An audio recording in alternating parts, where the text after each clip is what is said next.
claramente. Buenas noches, sí. Buenas noches, ¿cómo está Fernanda? Sí me escuchan, ¿verdad? Un segundito, a ver que no me quiere funcionar algo desactivé en algún lugar. No sé qué pasó. Ahorita no me quiere funcionar la cámara. No sé qué haya pasado, no puedo abrirla. Algo se me ha de haber movido. De todas formas, igual vamos a iniciar con la clase, ¿sí? Como saben, o como habíamos visto hasta el día de ayer, nosotros ya hemos avanzado y hemos podido ver todo lo que son los estadígrafos de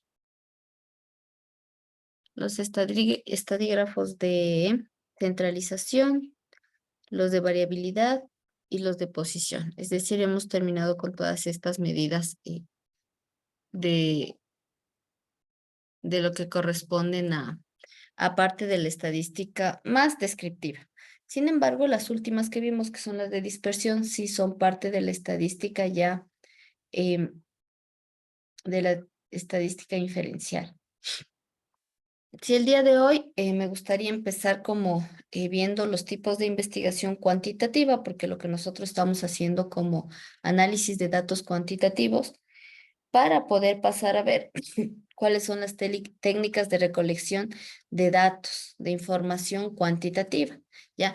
Previo a realizar lo que ya hemos visto, que es todo el procesamiento de la información, lo que se hace es recolectar. Entonces, por eso quiero ver cómo estas partes para complementar lo que ya hemos visto. Entonces, el día de hoy vamos a empezar viendo lo que son tipos de investigación cuantitativa. Dentro de lo que es la investigación cuantitativa, nosotros vamos a tener varios tipos de investigación. Vamos a empezar viendo lo que es la investigación histórica. Ahora, ¿por qué nos enfocamos más en cuantitativa que en cualitativa? Porque en general los procesos que vimos son más para cuantitativa, excepto, ¿no es cierto?, vimos gráficos y distribuciones de frecuencia para cualitativa. Dentro de la investigación cuantitativa, nosotros tenemos la que se conoce como una investigación histórica, ¿ya? Entonces, como ustedes saben, ¿no es cierto? O deben tener, digamos, en lo que conocen, o sea, cuando hablamos de historia es como los hechos del pasado, ¿sí? Entonces, lo que busca justamente esta investigación es reconstruir el pasado, pero de tal forma que esta reconstrucción sea objetiva, lo más objetiva y exacta posible. ¿Qué queremos decir con eso? Cuando nosotros hablamos de una investigación objetiva, quiere decir que se acerque a la realidad, ¿sí? Y exacta, obviamente, es que tenga el mínimo error con relación a lo que estemos investigando, ¿ya? Y para esto, lo que se hace es recolectarla de forma sistemática, es recolectar información, evaluar la información que hayamos recolectado de datos históricos, verificar que estos datos históricos que nosotros tenemos son verdaderos, ¿sí? O corresponden al fenómeno estudiado. Y por otro lado, al final lo que se hace es sintetizar las evidencias que hayamos recolectado. Con este proceso, ¿sí?, de recolectar, evaluar, verificar y sintetizar evidencias, nosotros vamos a tener conclusiones, ¿sí? Que a medida de lo posible se derivan de hipótesis que hayamos hecho previamente, ¿ya? Bueno, aquí nos ponen como ejemplos la evolución de los métodos de enseñanza de la historia de Colombia. El otro es conflictos políticos en Colombia durante el siglo XXI. Y también nos ponen como ejemplo las influencias de las ideologías políticas en las reformas agrarias en el país. Para todos estos estudios lo que tuvieron que hacer es como una investigación histórica, datos históricos para poder llegar a concluir algo. Ahora, este tipo de investigación va a tener como algunas características. Primero, esta va a depender de los datos observados por otros. Ya esto es importante porque no es información que vayamos a observar directamente nosotros, sino más bien alguien más lo hizo. Sí, nosotros lo que estamos haciendo es recolectar, ¿ya? Lo que ya otras personas hayan observado. Porque como es fuentes, las fuentes son del pasado, entonces no vamos a poder nosotros analizar el pasado estando en el presente. Por otro lado, los datos para este tipo de investigación vienen de fuentes primarias y secundarias.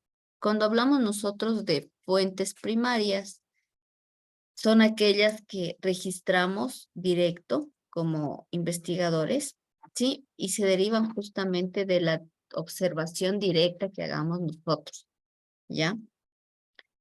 Puede ser que vayamos, esto puede suceder, por ejemplo, cuando se hace investigaciones sobre notas arqueológicas o cuestiones de, no sé, de tipos de rocas, por ejemplo, o de edades de rocas.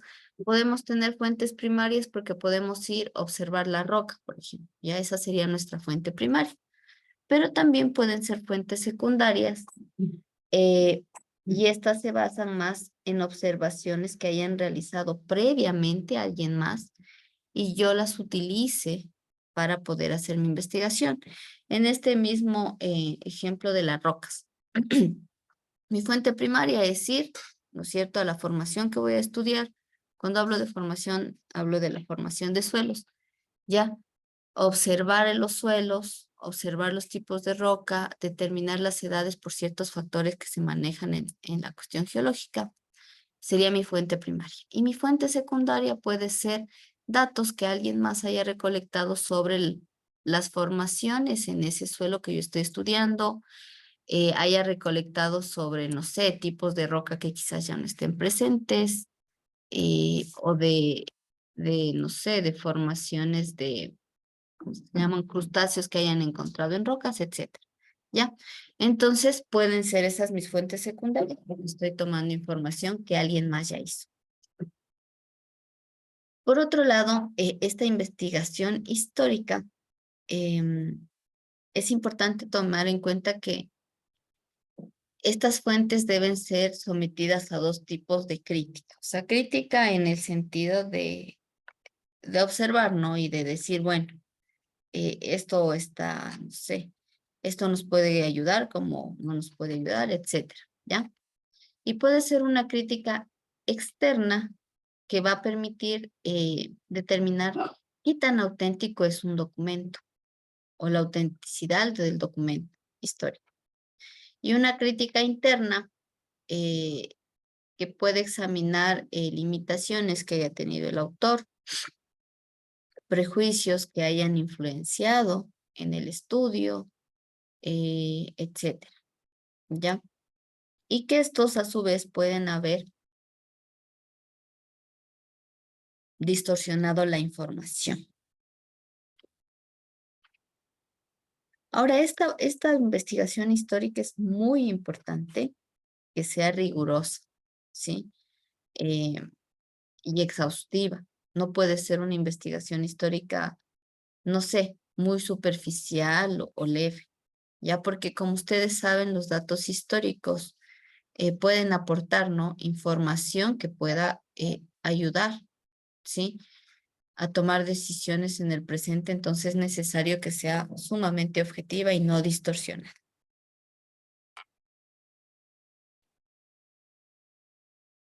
Ahora, esta investigación histórica va a tener como algunas etapas, ¿sí?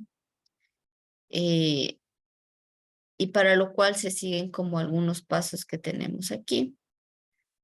Primero hay que definir un problema, ¿sí? Entonces, cuando nosotros hablamos de definir el problema, es, es como hablar, ¿para qué? Si hacemos un tipo de investigación, si es apropiado, si no es apropiado, en qué ayudaría, ¿no es cierto? En qué contribuiría mi estudio a, no sé, a solucionar un problema o obtener información de algo, a conocer algo más a profundidad. Después de eso se deben definir objetivos y las hipótesis. Y claro, una hipótesis es algo que ustedes van a tener que comprobar. Y eso se lo hace o se comprueba después de que ya uno procesa la información. Y por otro lado, está el tema de los objetivos, es hacia dónde queremos ir, qué es lo que queremos lograr con esta investigación. Después de eso, una tercera etapa para este tipo de investigación es la recolección de la información, ¿ya? Ahora, esta recolección de la información se obtiene tanto de fuentes primarias como de fuentes secundarias, ¿sí? Y para eso ustedes, cuando hacen también la investigación o la recolección, deben especificar qué tipo de fuentes son. Estamos viendo esto justamente para esta etapa, para la etapa de recolección, porque estas otras etapas, hipótesis, objetivos han de haber visto en investigación, yo me imagino, ¿sí? De ahí después, una vez que ustedes han recolectado la información, es importante evaluar la información, ¿ya? Y para esta evaluación de la información, lo que ustedes tendrán es que presentar la información de manera adecuada. No es que yo recolecto y ya pues, los papeles que haya recolectado los presento tal cual. No, van a tener que sintetizar esa información. Y es ahí donde entran todos los métodos que ya habíamos visto previamente en estadística. Y al final, esto también es parte, o sea, todo esto es parte de la estadística. Se debe informar los resultados, dar conclusiones, interpretar esos resultados eh, y, y también incluso podemos nosotros recomendar, dar recomendaciones si es necesario, si no lo es, no. ¿Ya? Y de ahí tenemos otro tipo de investigación, que es la investigación descriptiva. Cuando hablamos de investigación descriptiva, hablamos, como dice, ¿no? Descriptiva viene de describir. Entonces, esta está como más relacionada a lo que habíamos visto en las clases, ¿sí? Porque justamente hablábamos de estadística descriptiva, nos permitía describir, ¿no es cierto? Y lo que va a hacer esta investigación es que hagamos una descripción, pero sistemática. Cuando hablamos de sistemático, quiere decir que tiene pasos, que tiene etapas, y que tiene una forma de hacerse ordenada, ¿ya? Eh, y esta descripción puede ser de las características de una población, de una situación, de un fenómeno, de un área de interés, ¿ya? Por ejemplo, una estadística descriptiva muy conocida es el censo de población. ¿No es cierto que van? Recolectan información, después del censo dicen, según el INE, en el Ecuador existen 6 millones de personas. Solo están describiendo. Y después dicen, según el INE, me voy a inventar, el 80, no, el 50% de la población económicamente activa cuenta con un trabajo pleno, ¿ya? Entonces solamente están describiendo. Entonces un censo puede ser un gran ejemplo de eso.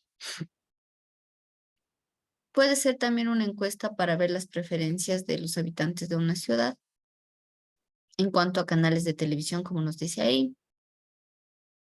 Características de escuelas públicas también podemos nosotros describir, yo qué sé. Podemos decir en cuanto a la primera, ¿no? De investigar el tema de las preferencias sobre los canales de televisión. Ya, me voy a inventar, no lo sé. Podemos decir, el 20% de los habitantes de Quito prefieren ver el Gamavisión. Estoy inventando, no sé si existe aún. El 40% prefieren la programación que da en ¿cómo es este? El RTS. No veo tele, por eso me dificulta esto, ¿ya? Entonces pueden ser descriptivas. Y la última, características de escuelas públicas, pueden analizar cualquier tipo de características. Yo qué sé, se pueden analizar las características de díganme una escuelita pública de Quito.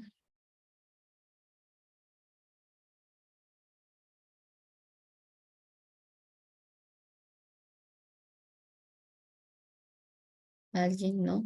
Bueno, El 10 de agosto. ya, por ejemplo, ¿no es cierto? De la escuelita 10 de agosto. Me voy a inventar los datos porque no lo sé. Podemos decir, la escuelita 10 de agosto existen, no sé, 200 estudiantes. Estoy describiendo. De los 200 estudiantes, el 50% son 55% son niñas y el 45% son niños.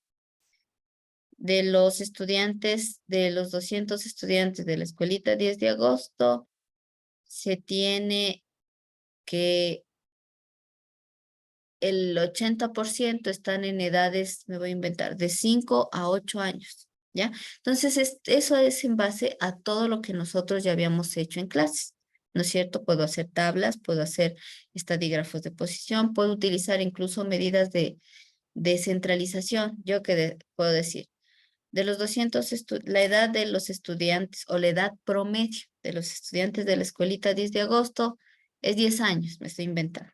Entonces, estoy utilizando la media aritmética y estoy describiendo, ¿ya? Ahora, este tipo de investigación descriptiva viene a tener también como algunas características y una de esas, o la más importante, es que solo nos permite describir situaciones o acontecimientos, nada más. Yo solo puedo describir, no puedo predecir nada, solo describo, ¿ya? Y básicamente no está interesada en comprobar explicaciones ni probar hipótesis. Por lo tanto, dentro de este tipo de investigación ya no hay hipótesis, a diferencia de la histórica, que me voy a poner yo unas hipótesis, ¿ya? Y no va a ser predicciones porque no es parte de lo inferencial, ¿ya?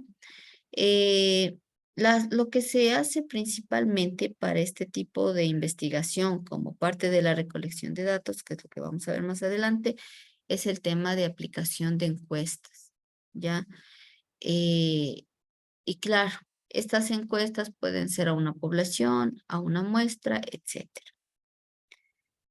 Dentro de las etapas de la investigación descriptiva, primero está determinar lo que nosotros queremos describir o las variables. Cuando hablamos de determinar las características que se desea describir, es determinar la variable, ¿no es cierto? Si ustedes se acuerdan, una variable son las características o cualidades que tiene una población sobre la cual vamos a hacer un estudio. Entonces, aquí tenemos que definir la variable. También se debe indicar como segundo paso cómo se va a realizar las observaciones, ¿ya? Cómo se van a seleccionar las muestras, el tamaño de muestra, cómo se va a escoger la población, qué técnicas se van a usar para eso, etcétera. Y en el tercer paso se debe recoger los datos. Una forma es la encuesta, pero pueden ser, yo que sé, a alguien se le ocurre hacer entrevistas, que también suele pasar, puede hacerse. Otra puede ser, ¿cómo más puedo recolectar datos? Bajo observación, o sea, yo viendo y tomando nota y recolectando los datos. Y el cuarto, informar apropiadamente los resultados, dar conclusiones, etcétera. Describir la situación que esté yo estudiando. De ahí tenemos otro tipo de investigación, que es la investigación correlacional.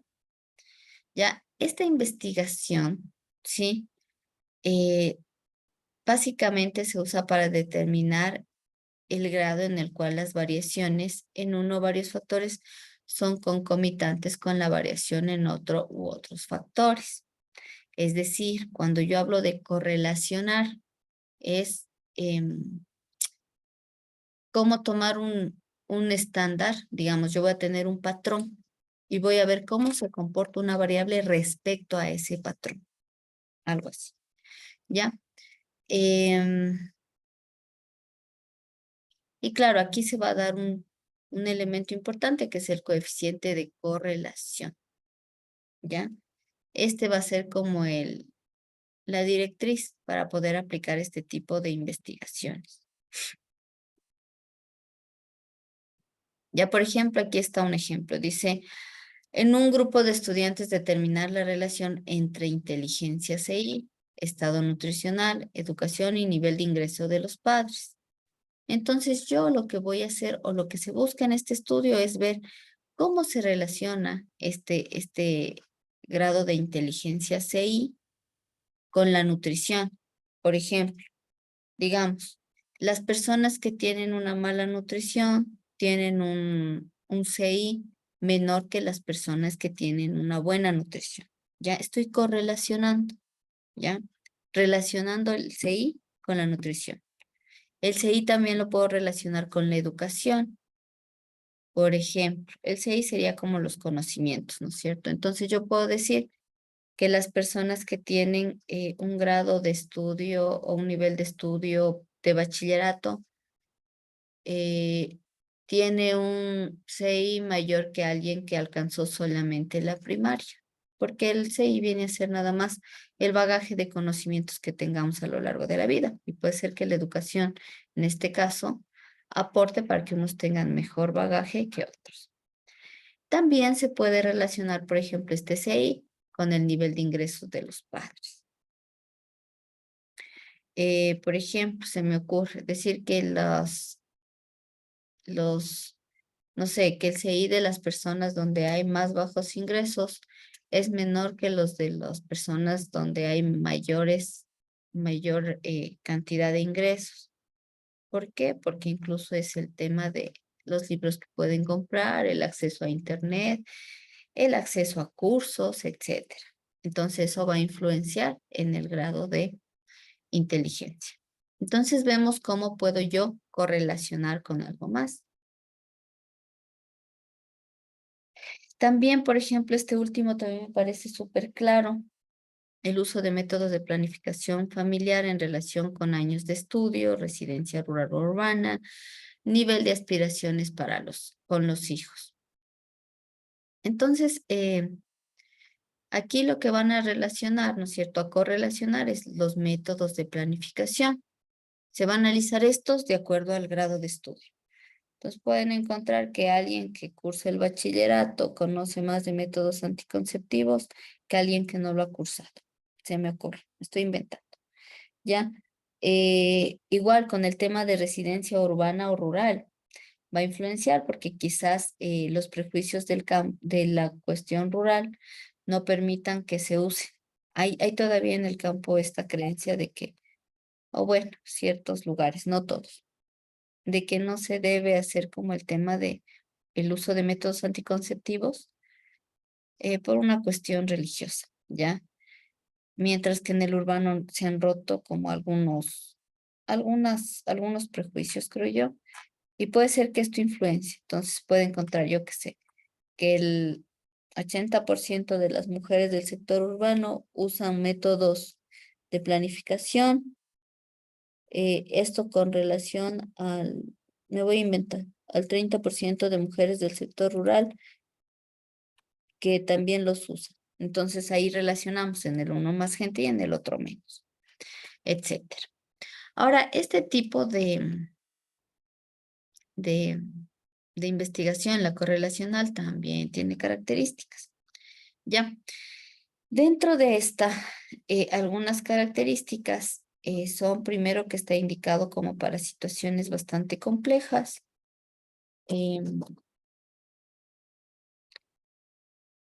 en donde se necesita relacionar variables. Entonces es un estudio ya de múltiples elementos. No solo voy a estudiar una variable, por ejemplo, el color de ojos, como estoy inventando ahorita, o bueno, la edad de los niños, de las familias, de pueblito X, ¿ya?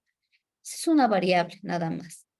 Ya, en este caso tiene que ser algo más complejo donde yo necesite usar comparaciones y múltiples variables.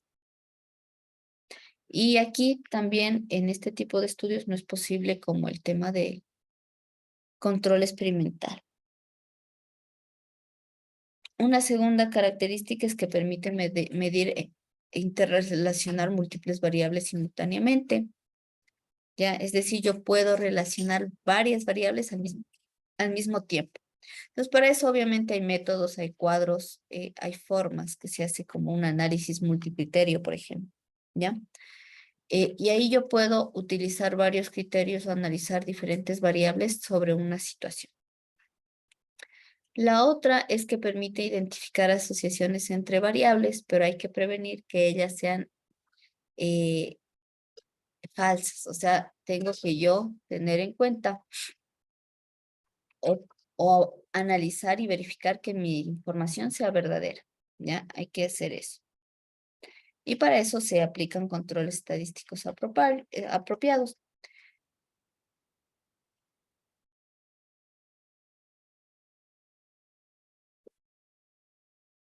De ahí, la cuarta característica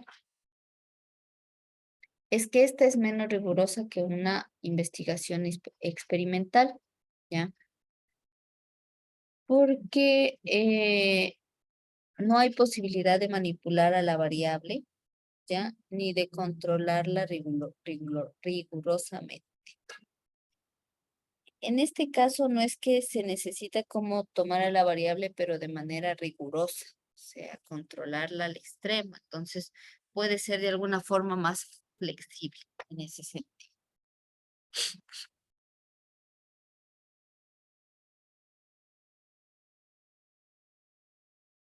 Para poder nosotros aplicar una investigación de este tipo, correlacionar, igual va a haber algunas etapas. Por un lado están la primera, definir el problema, la segunda, revisar literatura. La tercera, hay que diseñar, ¿sí? Un proceso operacional. Entonces, para diseñar eso, primero tiene que identificarse cuáles son las variables que voy a estudiar, las que son pertinentes, es decir, que pertenecen a mi estudio, las que voy a incluir dentro, por ejemplo, del análisis multicriterio. Eh, Después de eso hay que seleccionar los sujetos adecuados, determinar los instrumentos que son adecuados para la obtención de datos. Ya vamos a ver más adelante eso. Sí, porque no puedo yo obtener algunas variables por el mismo método. No es lo mismo hablar de recolectar, yo qué sé, la edad de los niños de un lugar que el estado de desnutrición, ¿ya? Eh, y dentro de esto también se debe seleccionar las técnicas de correlación estadística apropiadas. Para esta correlación se podría usar, por ejemplo, la media aritmética. Yo podría usar la moda también. Podría usar cualquiera de estos estadígrafos que hemos visto. 4, recoger los datos. Y 5, analizar los datos por medio de una técnica de correlación que me permite interpretar los resultados. Como les decía, una técnica de correlación puede ser el análisis multicriterio, que se conoce con ese nombre. Otro tipo de investigación cuantitativa son los estudios de caso. Cuando nosotros hablamos de un estudio de caso es cuando nosotros escogemos por ejemplo, para hablar de minería en el Ecuador, ¿ya? Puedo hablar general, pero cuando hablo de un estudio de caso es minería en el Ecuador y escojo el caso de Buenos Aires, ya que es como digamos el más sonado. Ya entonces digo, no sé, voy a estudiar, no sé, el área concesionada para la extracción minera en el pueblo de Buenos Aires. Ya, estoy inventando. Entonces, mi estudio es estudio de caso porque hablo de minería, que es algo general en el país, pero cogí el caso solamente de Buenos Aires, ¿ya? Es decir, este es un estudio exclusivo, ¿ya? Y permite conocer de forma amplia y detallada el estudio, el caso en sí. Por lo tanto, va a consistir en estudiar cualquier unidad de un sistema para estar en condiciones de conocer algunos problemas generales del mismo. Es decir, si yo hago un estudio de caso de la minería en Buenos Aires, yo puedo obtener de aquí generalizaciones para la megaminería en el país.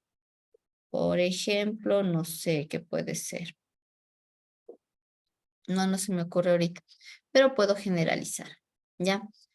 Y claro, esta es como muy usada cuando se busca estudiar intensivamente características básicas, situaciones actuales, interacciones con el medio, eh, de grupos, de instituciones, de individuos, etcétera. Aquí tienen como algunos ejemplos. Dice estudio de un antropólogo sobre las características culturales de una comunidad indígena. Ya entonces escogieron ahí un caso en específico.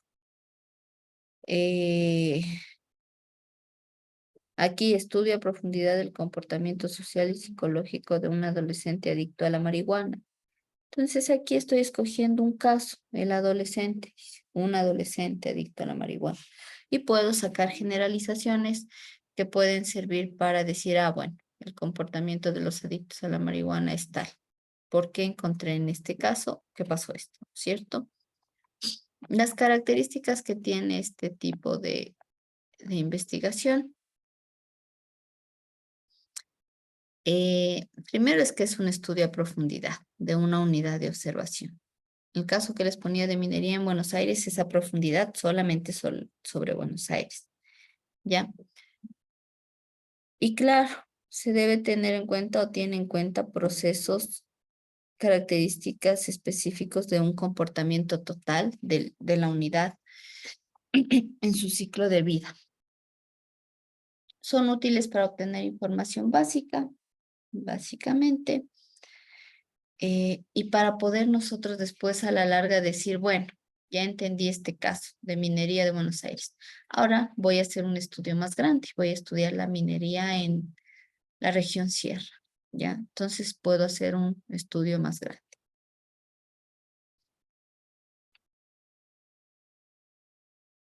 Tiene algunas etapas. Primero, dentro de las etapas se debe plantear los objetivos, indicando cuál es el caso, las características, relaciones y procesos de los cuales se vaya a observar. Se debe indicar cómo se seleccionó el caso, o sea, ¿por qué ese caso y no otro? ¿Por qué escogí la minería en Buenos Aires y no escogí la minería en Lita? Me estoy inventando, ¿ya? Tengo que explicar por qué sí ese y por qué no el otro, ¿ya? Y después también tengo que indicar qué técnicas de observación voy a usar. Y al tercer punto, lo que se tiene que hacer es recoger los datos, de acuerdo a las técnicas que se hayan seleccionado. Una vez que se recogen los datos, aquí viene la estadística básica que hemos visto, se organizan los datos, ¿ya? De tal forma que nos permitan tener como ideas coherentes de lo que se está estudiando. Y al final se informa resultados, se pone discusiones, y esto va a depender mucho de los objetivos que nos hayamos propuesto.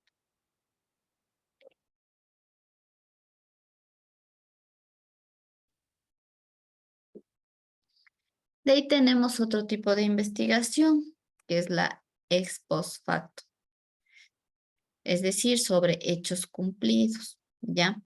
Eh, Esta se usa más cuando queremos establecer relaciones de causa-efecto. O sea, pasó esto, el efecto fue este otro, ¿ya? Entonces, digamos, sobre la minera, me estoy inventando, ¿ya? Entró la minera a Buenos Aires, tac. ¿Cuál fue el efecto? Contaminación de los ríos de la zona. Entonces puede ser como causa-efecto. La causa fue el ingreso de la minera. El efecto, contaminación de los ríos. Ya es como para poner un ejemplo para que se entienda el tema de causa-efecto. Ahora, para establecer estas relaciones de causa-efecto, es necesario observar hechos que hayan ocurrido, buscando en el pasado, ¿sí? Y en el pasado lo que vamos a buscar es como los factores que hayan desencadenado eso.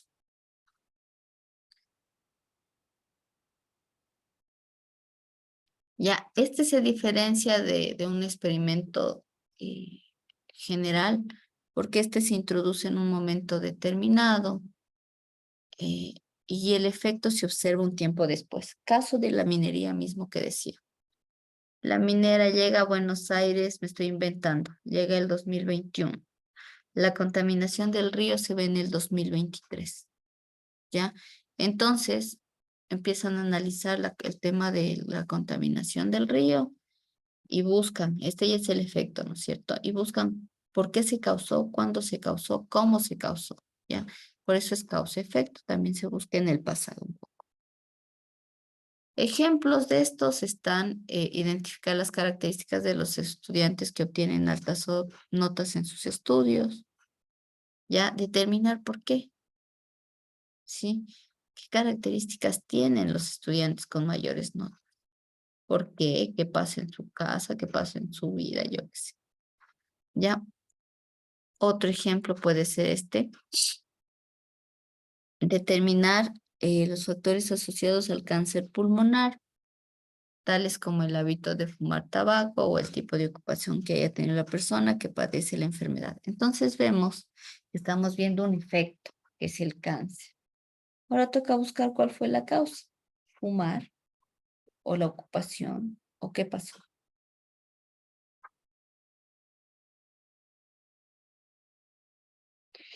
De ahí dentro de las características de este tipo de investigación, primero está que el investigador puede escoger, ¿no? Entre uno o más efectos que haya observado y se retrotrae en el tiempo en busca de posibles causas, relaciones y su significado. Es decir, una vez que el observador mira unos efectos, va hacia el pasado y empieza a indagar qué pasó, por qué, dónde se originó, cómo se originó, eh, cuánto tiempo demoró, qué posiblemente estaba pasando ahí. Otra característica es que es apropiada por razones prácticas, económicas o éticas, donde no es posible realizar experimentos. También esta nos puede proporcionar información útil sobre la naturaleza de un problema. Ahora, una cuestión que puede ser como contraria o puede ser negativa, digámoslo así, dentro de este tipo de investigaciones eh,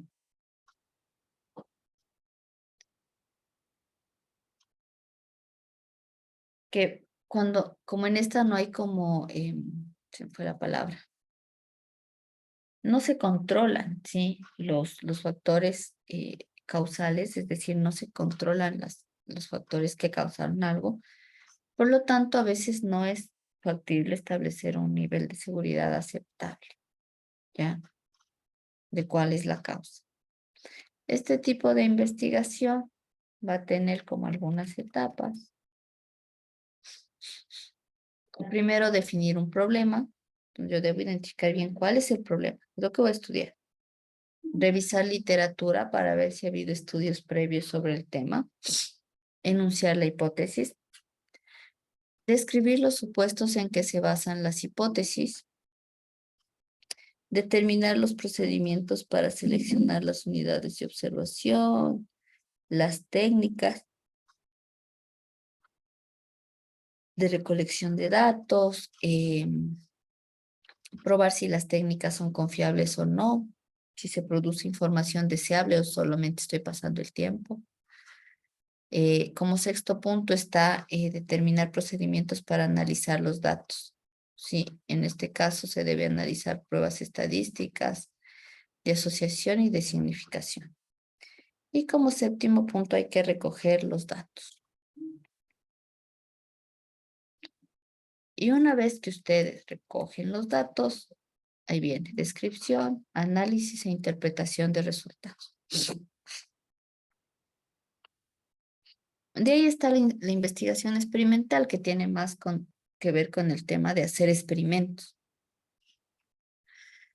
También se la conoce como de diseños experimentales. Entonces, esta está como más encaminada para determinar con la mayor confiabilidad posible las relaciones causa-efecto. Es decir, para eliminar el error o que el error sea muy bajo. Eh, y claro, está también lo que nos va a pedir hacer es experimentación, ¿ya? Y aquí lo que se hace básicamente es que se exponen los datos o los grupos o los sujetos de prueba a estímulos experimentales y uno ve cómo se comporta, ¿ya? Y se comparan los comportamientos entre grupos, ¿ya? A esto se le llama como un tratamiento o estímulo experimental. Ejemplos están probar que el alquitrán del tabaco produce cáncer cuando es aplicado en determinadas condiciones a la piel de las ratas. Entonces, como ustedes ven, es probar, ¿ya? Cómo el alquitrán produce el cáncer. Y eso le van a aplicar. Entonces, para hacer la experimentación, lo que hacen es coger ratas y les empiezan a aplicar el alquitrán del tabaco. Y van viendo cómo reacciona. Qué pasa en su piel, qué sucede y se va a analizar.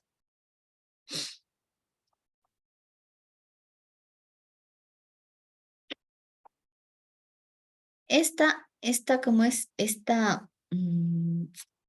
investigación experimental tiene también algunas características. Esta debe ser muy rigurosa. Cuando uno toma datos experimentales, debe hacerlo con el mayor rigor posible, ¿sí? Para eliminar el error. También se utiliza un grupo de control para comparar los resultados obtenidos en el grupo experimental. Este es como uno de los métodos más indicados para estudiar investigaciones de relación causa-efecto.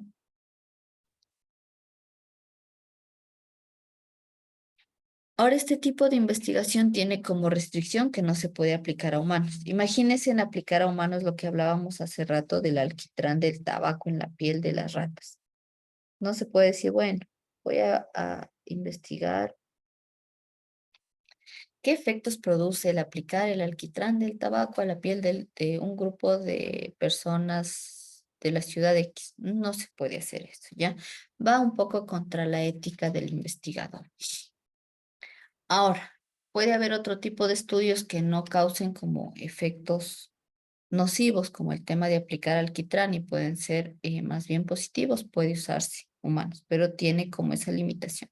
Tiene que verse, es como una línea delgada entre saber si aplicar o no con humanos. Tiene algunas etapas. La primera es como revisión de literatura que se relacione con el problema de estudio. Después hay que identificar y definir el problema exactamente. Se formulan hipótesis, deducen las consecuencias de estas en términos observables y se definen términos básicos. Se elabora un plan experimental en donde dentro del plan experimental obviamente hay que identificar cuáles son las variables de estudio. Se debe diseñar un experimento apropiado. No es lo mismo lo del alquitrán de las ratas, ¿no es cierto?, de ponerles en la piel, que hacer un experimento, yo qué sé, de la cantidad de metales pesados que absorben las raíces de una planta X en los suelos, ¿ya? Va a ser una experimentación totalmente distinta y por eso es que el diseño experimental es importante. Se debe tener una muestra representativa. Cuando hablamos de representatividad, quiere decir que tenga un número adecuado y que cumpla las características en la mayor cantidad de características que estamos estudiando. Se debe después seleccionar los instrumentos para la experimentación, elaborar un procedimiento claro, ¿sí? Y enunciar la hipótesis. Como quinto punto, se realizan los experimentos, es decir, en el caso de las ratas, someto las ratas al alquitrán.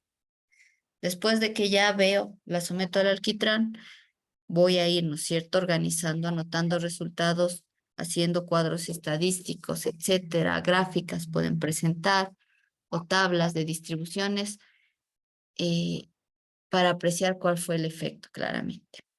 Se organizan, se aplica una prueba de significación estadística apropiada, es decir, se aplica una prueba apropiada para ver que esto esté bien realizado y se informan los resultados por escrito. Generalmente esto se lo hace en informes.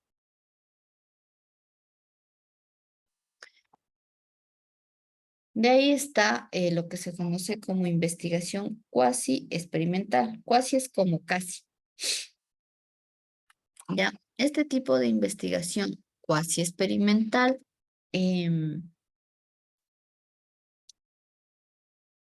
esta se aplica como en experimentos en donde no es posible controlar, ¿sí?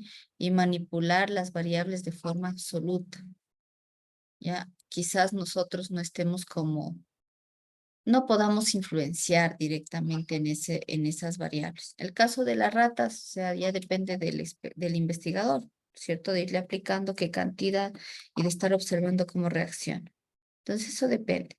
Pero, por ejemplo, acá dice investigar 2 métodos de educación nutricional a 2 grupos de madres seleccionados al azar en una situación en que los instructores han escogido voluntariamente el método a seguir. Entonces, aquí el tema de la educación nutricional a 2 grupos de madres mm, no depende mucho del investigador porque va a depender más como de los instructores, ¿sí? Que escogieron un método, va a depender de las madres si siguen o no siguen el método que se hayan propuesto, etcétera. Las características de esta cuasi experimental es que está apropiada en situaciones naturales, normales, en que no se pueden controlar todas las variables. En esta no se satisfacen como todas las exigencias en relación al control de variables. Entonces, esa sería como una diferencia con la experimental. Las etapas vienen a ser las mismas que las ¿cómo es? De la investigación experimental, pero es necesario ver como limitaciones que hay. Ahora, esta cuasi experimental lo que va a hacer es estudiar relaciones causa-efecto, pero no en condiciones de control riguroso de todo lo que pueda afectar el experimento. Bueno, y aquí está un resumen, que igual se los voy a subir. Entonces, aquí están el tipo de investigaciones cuantitativas que hemos visto: histórica, descriptiva, correlacional, estudio de caso, ex post, tacto, experimental y cuasi experimental. Y aquí tienen como las características. Ahora, ¿por qué les di primero esto? Porque necesitamos como saber estas cositas para pasar a recolección de datos. Hasta ahí, dudas o preguntas que tengan.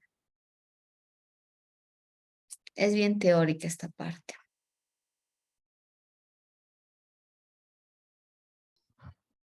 No, Inge.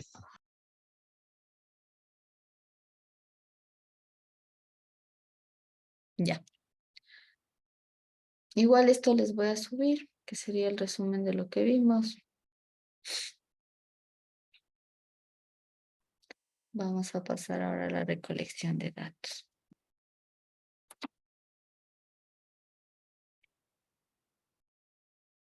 Ya. Entonces, nosotros vamos a tener como diferentes técnicas e instrumentos para recolectar datos. Vamos a ver dentro de técnicas e instrumentos de datos cuantitativos, que es lo que nos interesa por ahorita, la entrevista estructurada, el cuestionario autodiligenciado, la observación sistemática, escalas de actitud y opinión, fuentes secundarias de datos que pueden ser estadísticas, por ejemplo.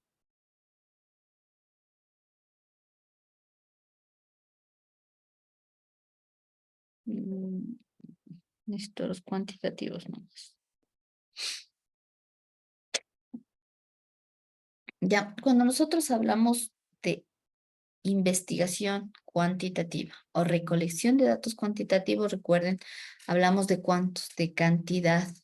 Es decir, lo que vayamos a recolectar como datos van a ser valores numéricos o van a ser expresados como cantidades o como números, ¿ya?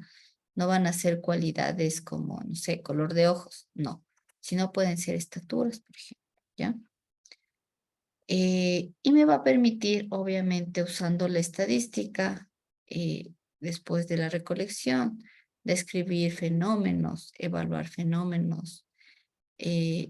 confiabilidad incluso de algunos elementos que estemos estudiando. Dentro de la primera, está la entrevista estructurada. Ahora, una entrevista estructurada es una técnica que se usa mucho, ¿sí? Para recolectar datos. Y claro, esta es básicamente una especie de cuestionario, ¿no es cierto?, que nos permite obtener respuestas verbales. Es decir, ir con el entrevistado, preguntarle e ir tomando apunte. Y esas son las respuestas que yo obtengo, ¿ya? Esto se puede hacer, yo que sé, de forma directa, es decir, de tú a tú.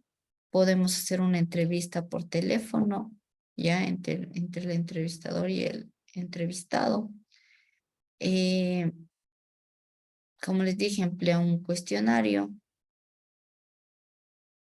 Y a esto sirve para asegurarse de que a todos los entrevistados les haga yo las mismas preguntas. Es decir, debe ser una cosa estándar. No es que al uno le pregunto, bueno, ¿cuántas mascotas tiene? ¿Y cuántos hijos tiene? Se me ocurre. Y a otro le pregunto, ¿cuántos hijos tiene? Y ¿cuál es el ingreso económico? Ya, entonces me falta información. Entonces, por eso es necesario tener una entrevista estructurada, debe tener una estructura o debe haber un guión de esa entrevista para asegurarnos de que estemos preguntando lo mismo a todos los entrevistados.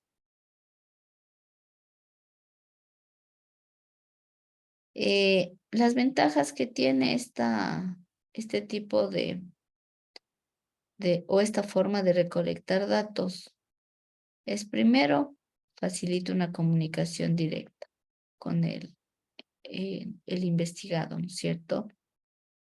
Y esto es apropiado para recolectar información con niños o analfabetos. 2, es útil para obtener información emocional o diagnosticar problemas personales. 3, permite aclarar dudas y obtener información más completa.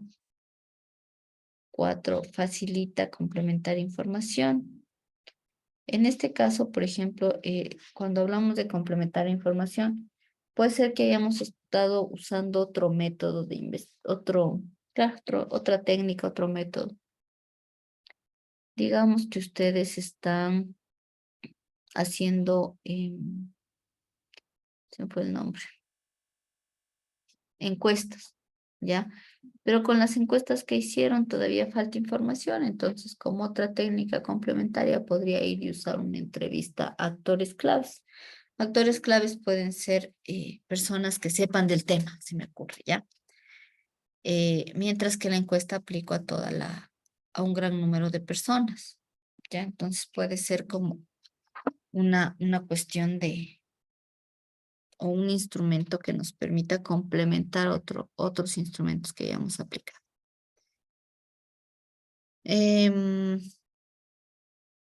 Desventajas. Una de las desventajas más grandes de este tipo de instrumento de la entrevista es el tiempo. Porque una entrevista no puede ser como, bueno, hola, ¿cómo está? ¿Qué edad tiene? Punto, se acabó. No, sino que dependiendo del estudio que usted necesite, va a ser más compleja. Entonces, a veces entrevista lleva más tiempo porque uno tiene que estar preguntando y anotando todo lo que le dice el investigado, o sea, el sujeto cuando esté trabajando, ¿ya? Y a veces se demoran, digamos, cortas, 20 minutos, media hora. De ahí normalmente a veces se ocupa una hora o más. Eh, la otra desventaja es que la información va a estar influenciada por la habilidad del entrevistador. ¿Por qué? Porque como les digo, usted va y conversa. No es que mientras conversa usted escribe como que fuera un dictado. No, tiene que estarle viendo a su interlocutor. O sea, tiene que ser una conversa fluida, pero es una entrevista.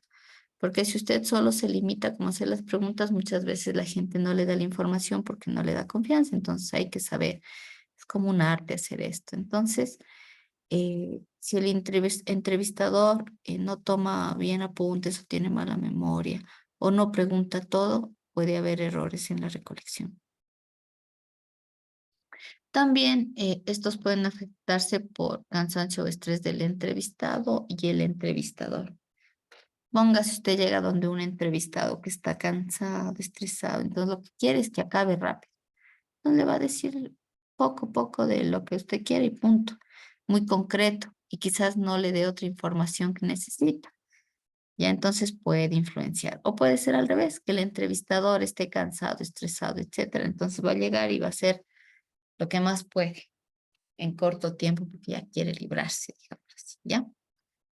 Eh, ahora dentro de esta cuestión de las entrevistas, que es como la técnica, el instrumento que se usa se conoce como encuesta.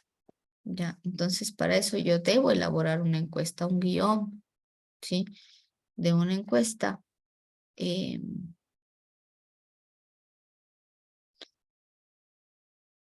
los estudios se obtienen de datos mediante entrevistas o personas que se denominan encuestas.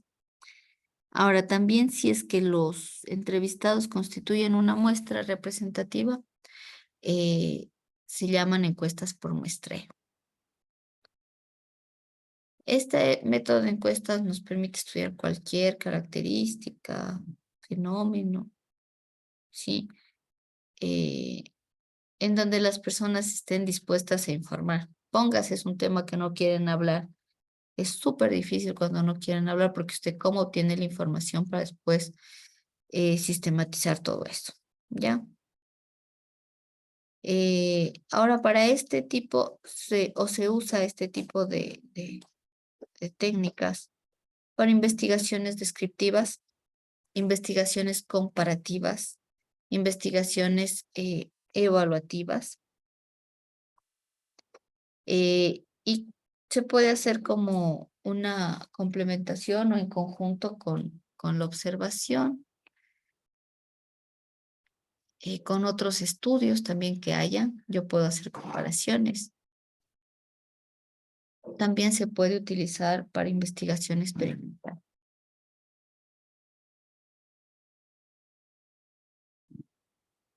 Ya.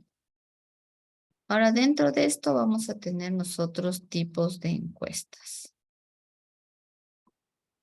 Dentro de las encuestas, nosotros vamos a tener o se van a clasificar en descriptivas. Ya cuando hablamos de encuestas descriptivas, quiere decir que estas lo que buscan es establecer la distribución de los fenómenos estudiados en la población o su conjunto. Están las explicativas. Aquí es cuando se pone explicación de un fenómeno estudiado por factores causales. Estas pueden ser como teóricas, estas están más relacionadas con hipótesis, pueden ser evaluativas o programáticas. Estas pueden estar relacionadas más como para determinar factores causales que causaron algo. Estudios multifactoriales para determinar varios factores, ¿ya? etcétera. Otro tipo sería las seccionales o transversales, que estas se dan solamente en un momento muy específico. ¿Ya? Por eso es que se llaman seccionales o transversales. Están las longitudinales. Estas ya toman en cuenta, cuando hablamos de tiempo, ya toman en cuenta periodos. Entonces, yo que sé, del 2015 al 2020, ¿ya? Y se hacen seguimientos. Ahora, dentro de estas longitudinales están los retrospectivos, los prospectivos y el panel. Retrospectivos que se relacionan con el ex post facto que vimos arriba, ya que tiene que ver con causa-efecto. Y de aquí, para hacer estas, se parte del efecto, ¿sí? Y después de que ya uno ve el efecto, buscamos determinar las causas. Prospectivo, en cambio, es mientras van pasando las cosas, ¿sí? Se registra la información. Y el panel es cuando se reparte la aplicación de estas cuando en 2 o más momentos en la investigación. Por ejemplo, no sé, en el primer momento aplico una entrevista para saber, ¿qué puedo saber? El número de hijos. En otro momento aplico la encuesta para saber los métodos anticonceptivos. Se me ocurre, ¿ya? Ahora esta también tiene como limitaciones porque la encuesta es individualista, estática, trabaja con formalidades, ¿ya? ¿Qué quiere decir que es individualista? Que es de tú a tú, ¿no es cierto? No es que yo puedo ir y hacer a un grupo este tipo de, o aplicar este tipo de situación, sino más bien es más individual. O sea, cada quien tiene que responder, no es que en grupo van a responder. Es estática porque no es que estamos moviéndonos, sino que es, yo que sé, ir, encuestar y listo. Y es muy formal porque tenemos que pedir permisos y lo que sea necesario.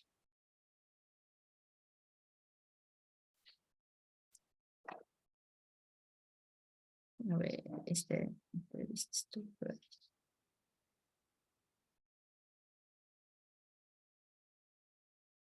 También las encuestas van a tener como varias etapas. Primero está, la primera etapa es determinar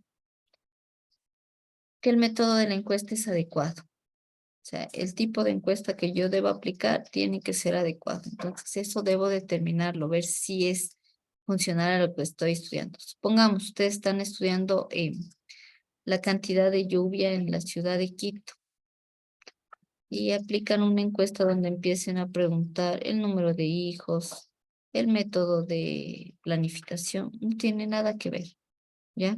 Entonces, por eso es importante determinar el método de encuesta que sea adecuado. Se debe formular objetivos generales y específicos para esa encuesta. Si no, no vamos a saber hacia dónde queremos ir. Determinar la cobertura de la encuesta, es decir, delimitar el espacio donde yo voy a hacer mi estudio. Es decir, yo debo determinar con qué personas, en qué lugar, en qué tiempo voy a hacer el estudio, si es un intervalo de tiempo, si es no sé, si es sobre, no sé, un día, etcétera. Y el tipo y tamaño de la muestra. Ya, esto es importante porque, digamos, ustedes quieren hacer una encuesta sobre alguna cuestión X. Y resulta que su población es de, me voy a inventar, 100,000 personas. Ustedes dicen, bueno, les voy a aplicar a las 100,000. Imagínense en lo que significa. Entonces es necesario ahí determinar una muestra adecuada. El cuarto punto es selección de la técnica de encuestado.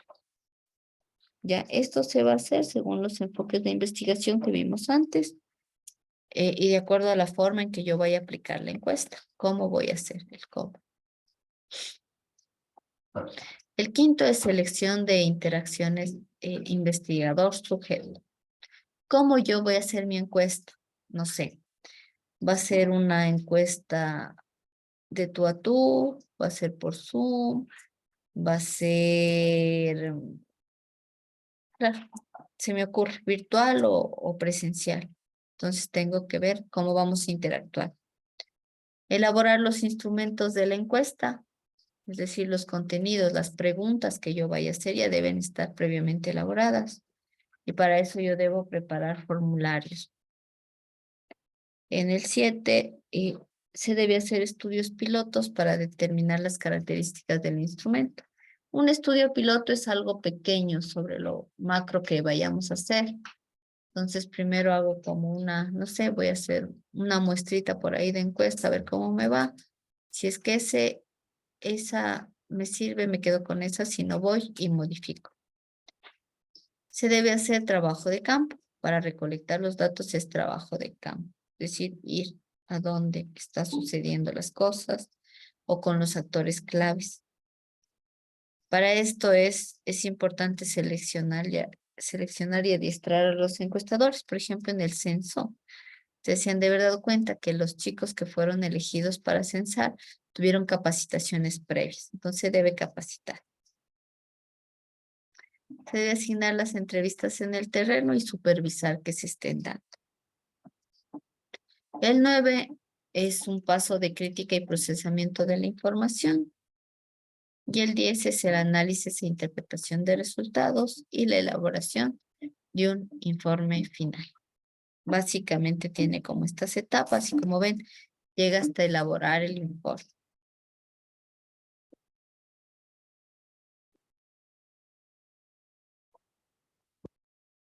Otra técnica viene a ser el cuestionario autodiligenciado.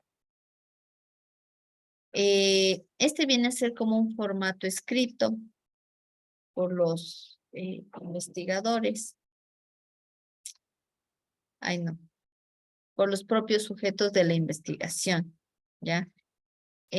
Ahora, cuando se hace esto, es importante porque como ventaja es que reduce como los sesgos que ocasionan la presencia del entrevistador. A veces la gente, como no le tiene confianza al entrevistador, no dice muchas cosas, omite cosas. Entonces, cuando se habla de este auto, que es yo mismo, ¿no es cierto?, autodiligenciado, es que los sujetos de los que estoy haciendo el estudio, ellos mismos van como llenando el cuestionario, se van haciendo el cuestionario. Entonces, ellos para es más fácil escribir o decir o anotar, ¿no?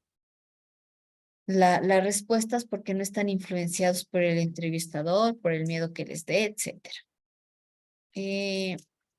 Ahora en la desventaja es que el entrevistador no puede controlar la secuencia de las respuestas y podría presentarse menor porcentaje de respuestas. Denme un segundito.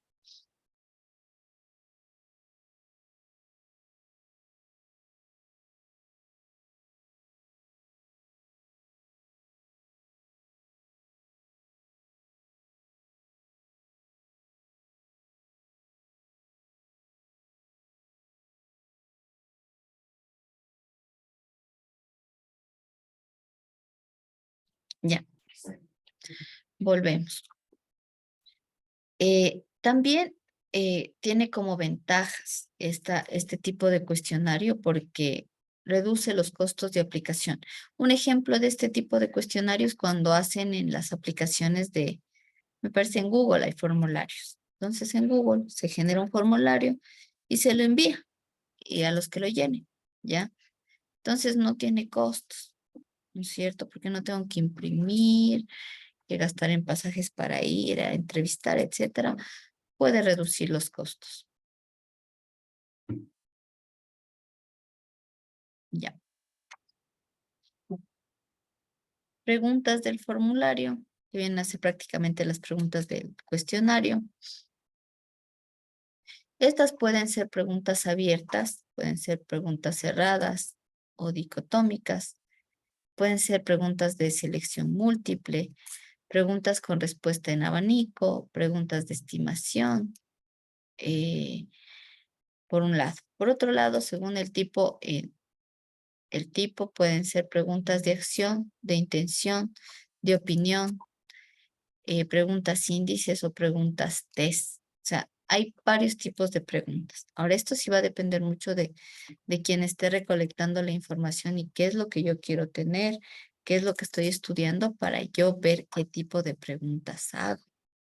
Por ejemplo, si hago preguntas abiertas, puede ser contraproducente, no se usan mucho, porque las preguntas abiertas hacen que la persona que está haciendo, a quien se le aplica el cuestionario, pueda escribir lo que quiera, dar su opinión y puede escribir mucho o muy poco, ¿ya?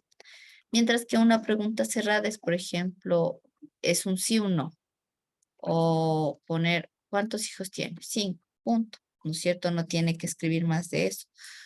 O prefiere el color blanco o negro. Blanco, ya, me estoy inventando. Entonces esas son cerradas, por ejemplo. ¿Ya? Entonces, como les decía, las abiertas permiten que los sujetos pongan lo que ellos quieren.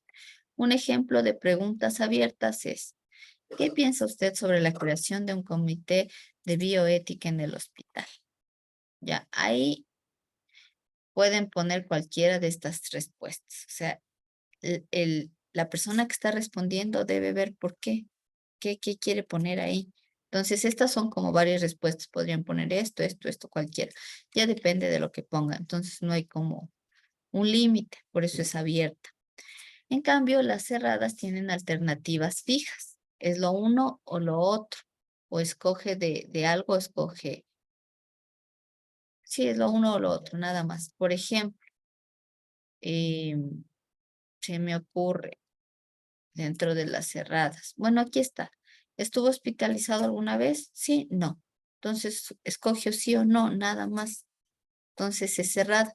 No es que le dice por qué estuvo hospitalizado. Si a ustedes le ponen por qué estuvo hospitalizado alguna vez, ahí va a poner, ¿no? Porque tenía, no sé, cálculos en el riñón y tuve la. Y le pueden escribir un montón de cosas. Entonces es abierta. Mientras que si le dice, ¿estuvo hospitalizado alguna vez? Sí, no, no hay opción. Es lo uno o lo otro. Ya, y estas también se pueden conocer como dicotómicas, porque tiene dos respuestas. Es lo uno o lo otro. O también dentro de estas preguntas cerradas pueden haber las de elección múltiple. ¿Ya? Por ejemplo, aquí está, ¿cómo se costea los estudios universitarios? Y obviamente aquí usted tiene como que escoger cuál es, digamos, trabajo, va, pero es cerrada porque no tiene que escribir. Otra cosa sería que le pongan,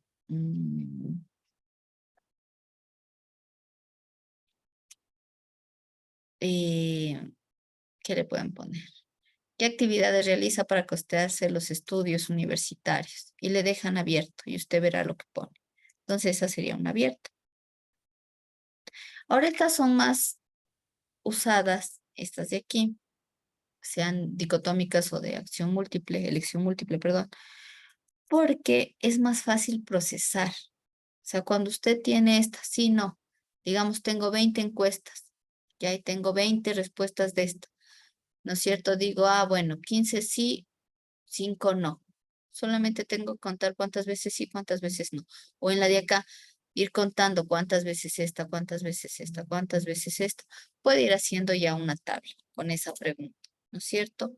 Entonces son más fáciles. Ahora, mientras que en las abiertas, usted puede tener cualquier cantidad de respuestas, digamos de las 20, cada uno va a tener su versión, tiene que interpretar, va a ser otro asunto más complejo porque va a tener que crear categorías y ver cuál de las cosas que le dijeron cae en una u otra categoría, más o menos.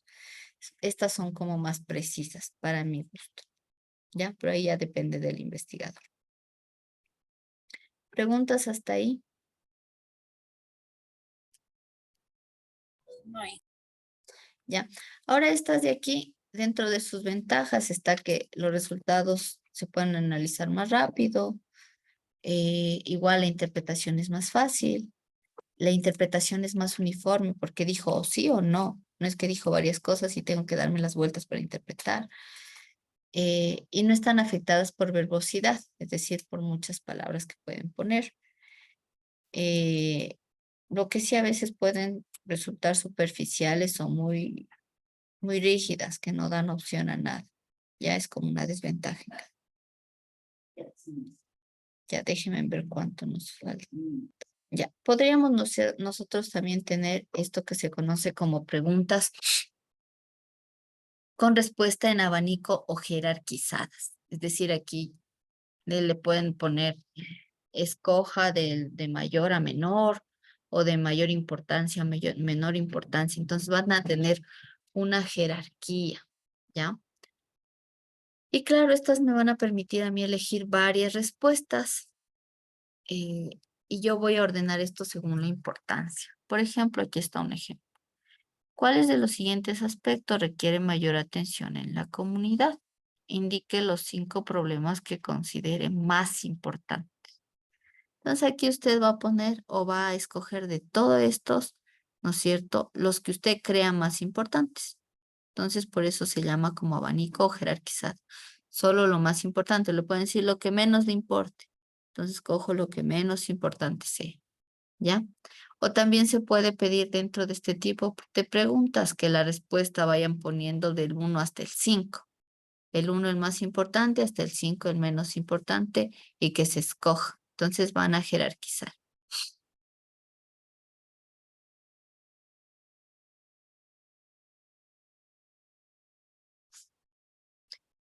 Eh, También puede haber esto que se conoce como cuestionarios en forma de lista o matriz de preguntas. El ordenamiento va a ser bidireccional, ¿sí? En el cual se van a enumerar varias preguntas a lo largo de la dimensión, que pueden estar ubicadas generalmente de forma vertical. Y se indican alternativas de respuestas en la otra. Aquí está un ejemplo de esas. Dice, ¿cuán importantes son para usted en la elección de un método anticonceptivo? Entonces aquí ustedes ven comodidad, costo, y le ponen hacia acá de suma importancia, de gran importancia. Entonces usted, digamos, comodidad de suma importancia, costo de carece de importancia. No me estoy inventando ya. Entonces van seleccionando. Entonces este tipo de preguntas va como en forma de lista o se las conoce como matriz de preguntas. Hay unas preguntas que se conocen como preguntas de clasificación. Estas van a estar diseñadas para que los entrevistados respondan diferentes preguntas dependiendo de la respuesta anterior. Es decir, usted contestó algo anteriormente y de eso depende la siguiente. Por ejemplo, ¿es usted miembro de la Asociación Médica Sindical ASMEDAS? Dice aquí. Digamos, dice sí. ¿Ha participado en alguna huelga o movimiento reivindicativo? Sí. ¿Ya? Entonces, digamos que usted no pertenece, entonces, y no va a poder, o cuando le ponen, ¿no es cierto? Si la respuesta es sí, entonces conteste las siguientes preguntas. Si la respuesta es no, o sea, pase a la pregunta 8, ¿saben decir? ¿Ya? Entonces, estas van a depender o son preguntas que están relacionadas unas con otras. Están las preguntas también de estimación. Dentro de estas se presentan como respuestas sugeridas, ¿ya? Y estas sugerencias presentan diversos grados de intensidad y el interrogado puede elegir la respuesta según el grado de adhesión a la pregunta, ya según la intensidad. Por ejemplo, ¿qué opina usted de la reforma a la seguridad social? Entonces dice, puede escoger entre esto, ¿no es cierto? Y puede escoger como de, del más importante o del más relevante al menos relevante. Esto suelen usarse mucho cuando les hacen estas pruebas de trabajo psicométricas, no son. Son otras pruebas de trabajo psicológicas donde ponen este tipo de preguntas.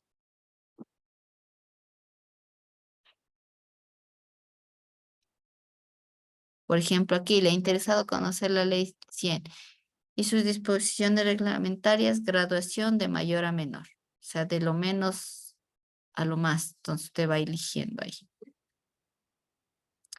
Mucho, algo, poco, nada, no sabe. Entonces, ahí elige usted de menor a menor. De menor a mayor. A ver, de mayor a menor. De ahí están las preguntas de hecho, que son concretas, fáciles y precisas. ¿Cuántos hijos tiene? Muy concreto. Ya, no es que se va a dar la vuelta ni va a complicarse, no. ¿Cuál es su profesión? Concreto. ¿Posee automóvil? Sí, no. Son preguntas concretas, fáciles y precisas. Las preguntas de acción que tienen que ver más con actitudes o decisiones tomadas por el individuo. ¿Participó usted en el Congreso Mundial de la Educación Médica? Entonces aquí es sobre una decisión que haya tenido el individuo. ¿Ha realizado usted algún curso de informática en el área de salud? Es de una actitud, ¿sí? Que le pueden pedir para un trabajo. Las de intención son las que haría el individuo si se le pone una circunstancia, ¿ya? En determinado momento. Entonces dicen, ¿por qué partido votaría usted si mañana hubiese elecciones? Entonces aquí le están creando una circunstancia. ¿Cuál es? Si mañana hubiera elecciones. Y le dicen, ¿qué haría usted en esa circunstancia?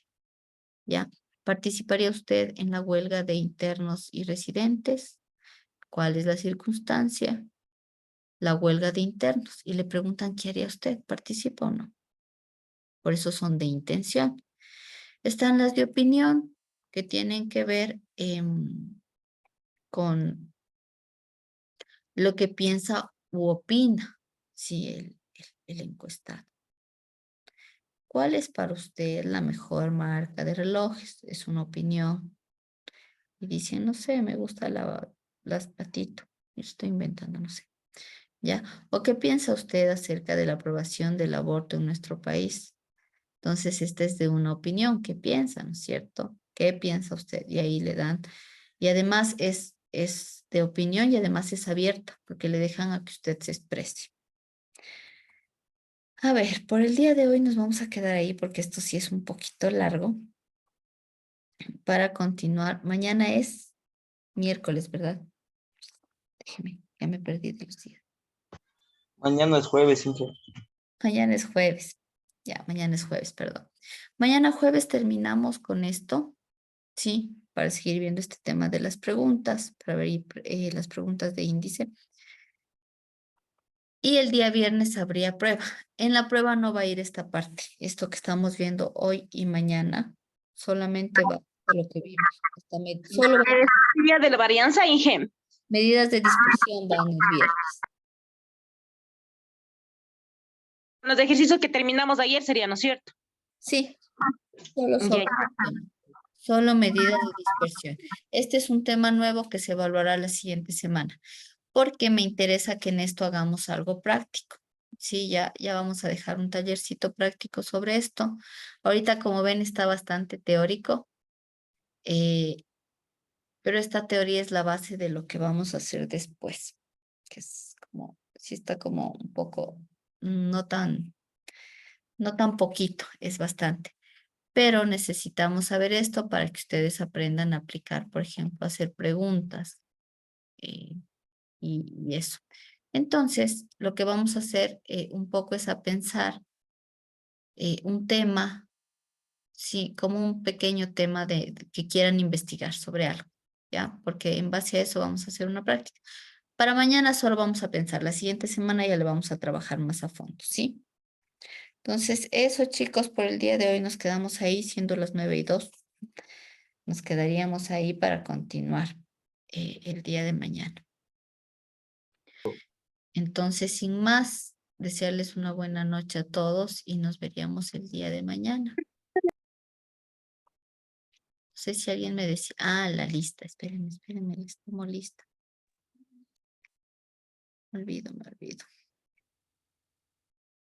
Necesito entrar a la página del índice.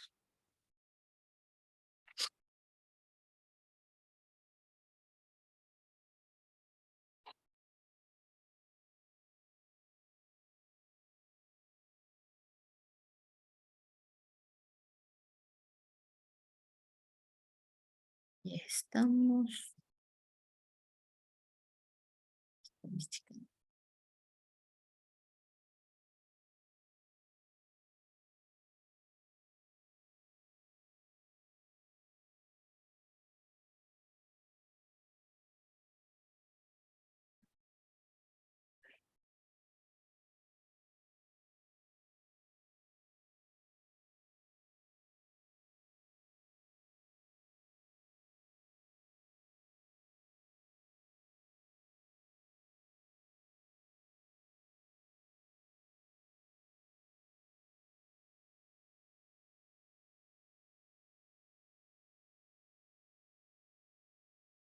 Karen, Presente, Inge.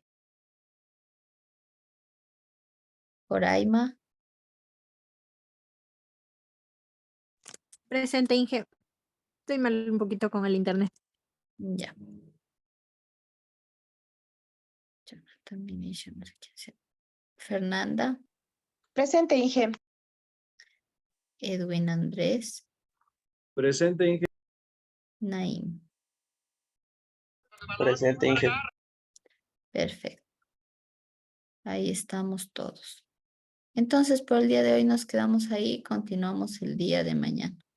Una bonita noche para todos y para todas y nos vemos mañana. Hasta mañana, Inge, gracias. Hasta Hasta mañana, mañana ya Inge, voy a gracias. arreglar mi cámara y ya veo qué pasó. Se me debe haber desconectado algo. Hasta mañana.